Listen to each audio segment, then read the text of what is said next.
They say that people are just numbers,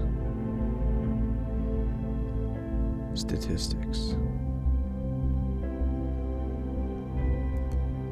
Most people reject it. Individuals. That's all they'll ever want to be. But that's not me.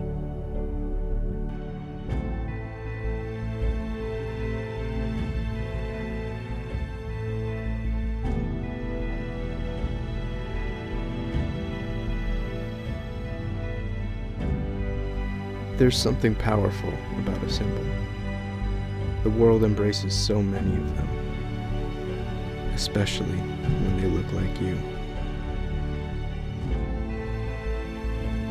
Big question is, what happens when they don't?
Hello everyone, my name is Trevor Fernandez Lankevich, and I am the writer and creator of Area 51, the Helix Project, and I am beyond excited to finally be bringing you the second issue in the series. Some might call this book suspenseful, others personal, but at the end of the day, I wanted to make sure that I told a story that was both meaningful and entertaining, and it pulls inspiration that I'm glad to wear on my sleeves from comics, film, television, prose, even poetry to some degree.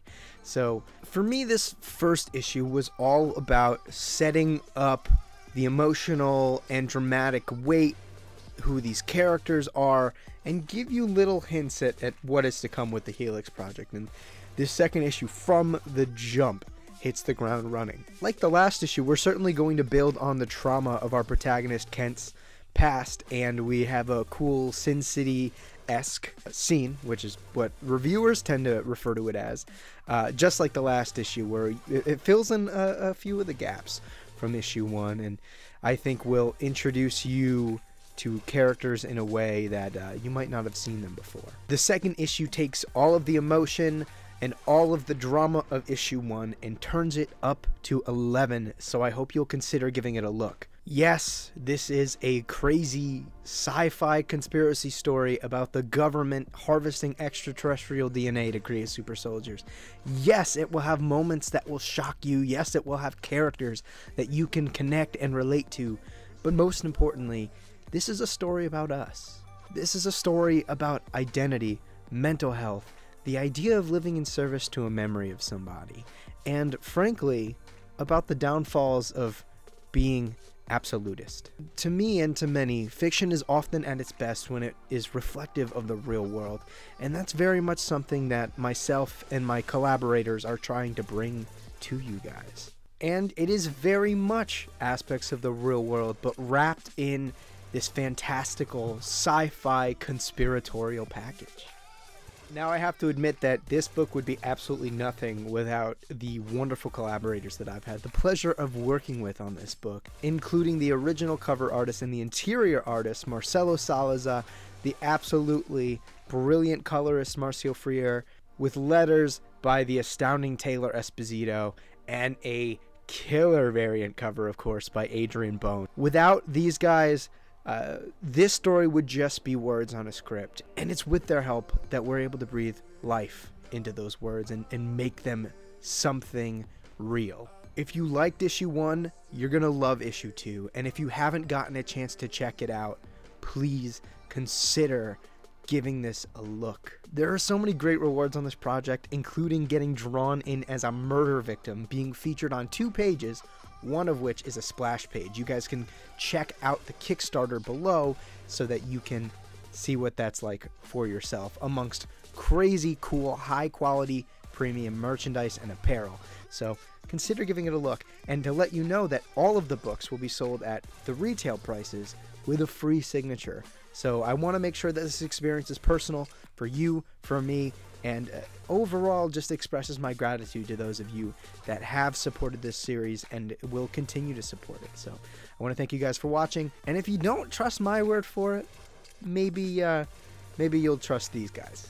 Now, I have to say, this comic is really awesome. I do enjoy a good sci-fi comic, and that's exactly what this is. Personally, I absolutely loved it. I think the artwork was freaking top-notch, like literally top-notch. The shadowing, the colors, the semi-noir feel to it, the black and white with the red really just accents so well. Like top-notch, top-notch. God, I cannot say it enough, guys. I love the artwork in this. Now, for the storyline, I really did enjoy it. You know, we got a lot of references to modern day culture, to modern day society, and it really has you wanting more. But all in all, I have to say that this comic was freaking outstanding.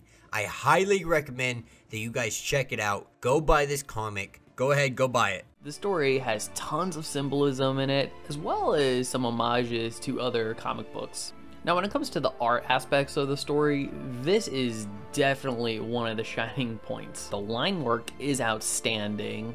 All the scenes are framed in very specific ways, very deliberate ways. It's not just putting pictures on paper. And then the color. Yeah, this book is colored really well. I almost want to say it's Sin City-esque in a way, where when you have a sequence that's primarily black and white, and then you see one splash of color, particularly a bright color, it does help giving the scene a little more punch. And I did feel the punch.